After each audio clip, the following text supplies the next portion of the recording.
आप तो जानते ही हैं कि ज्ञान होने का एक ही तरीका है, ज्ञान के साधन अप्रोक्ष अनुभव और तर्क है, और कोई तरीका है नहीं। अगर आप ये बातें पुस्तक में पढ़ लेंगे, किसी के मुंह से सुन लेंगे, तो हम कहेंगे जानकारी हो गई मुझे। उसमें कोई बुरी बात नहीं है, क्योंकि माया है। लोक, कुरुक्षेत्र आदि माया के भाग है, तो पुस्तक में पढ़ के वो जानकारी ली जा सकती है, उसमें कोई नुकसान नहीं है, क्योंकि सत्य का ज्ञान नहीं है यहाँ पर। तो जब आप इस तरह की चीज़ें जान लेते हैं, जानकारी हो जाती है, अब अनुभव लेना आवश्यक है, या अनुभव के आधार पर ही तर्क का प्रयोग करना आवश्यक है, और इसी तरह से ज्ञान होता है, और कोई तरीका है नहीं। शुरुआत जानकारी से हो सकती है, शुरुआत गुरुओं के वचनों से हो सकती है, किंतु स्वयं के अनुभव से ज्ञान लेना जरूरी है। तो मैंने भी इस तरह के प्रयास किए हैं। और माया का ज्ञान कैसे होगा? प्रयोग से। प्रायोगिक है माया। सत्य का ज्ञान बैठे बैठे हो सकता है, बस देख के हो सकता है सत्य ज्ञान, अप्रोक्ष अनुभव से संभव है, 2 मिनट का काम है। लेकिन माया का ज्ञान जीवन भर का खेल है, कई जन्मों की साधना है कि माया के बारे में, अन्य लोगों के बारे में, अन्य जीवों के बारे में, गुरु क्षेत्र के बारे में, या उसके भी ऊपर क्या है, विश्वचित्त के बारे में, ये सब कई जन्म लग जाएंगे होते होते। तो हम क्या तरीका अपनाते हैं? वैज्ञानिक विधि कहते हैं हमसे, कि हम जितना जान सकते हैं जान लेते हैं, बाकी अनुमान लगा लेते हैं, क्योंकि हम जानते हैं माया दोहराव है, जैसे नीचे चलता है वैसा ऊपर चलता है। ये सिद्धांत सिद्ध हो जाने के बाद आपको हर अनुभव लेने की जरूरत नहीं है, क्योंकि अनुभव तो अंतहीन होंगे।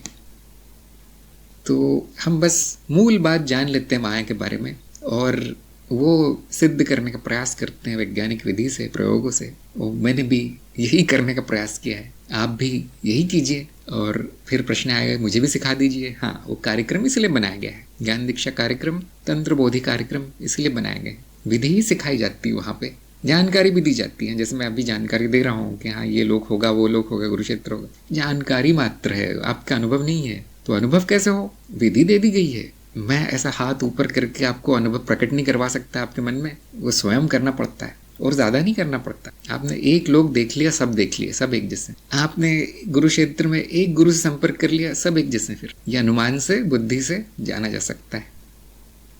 आपको कड़ी मेहनत की भी आवश्यकता नहीं, कभी कभी थोड़ी मेहनत से भी काम हो जाता है। जिनको मार्गदर्शन है उनको जल्दी हो जाएगा, जिनको मार्गदर्शन नहीं है, जिनके गुरु नहीं है, वो किताबों से काम चलाते रहेंगे, इधर उधर वीडियो देखकर काम चलाते रहेंगे, खुद अनुभव नहीं ले पाएंगे। और जिनका गुरु भी है, मार्गदर्शन भी है, किंतु वो विधि नहीं अपनाएंगे जो गुरु बता रहा है, जो निर्देश दिए गए कि ऐसे ऐसे चलिए मार्ग पे, ये कार्यक्रम कीजिए, यहाँ लिखिए, ये प्रयोग कीजिए।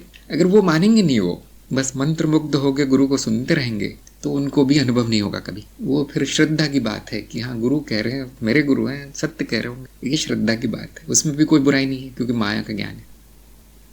तो हम इतना जोर नहीं डालते इस पे। जिसको करना है, जिसकी अपनी रुचि है, जान लीजिए, माया को जान लीजिए। करेंगे क्या बैठ के? बहुत मनोरंजक है, बहुत रुचिपूर्ण है।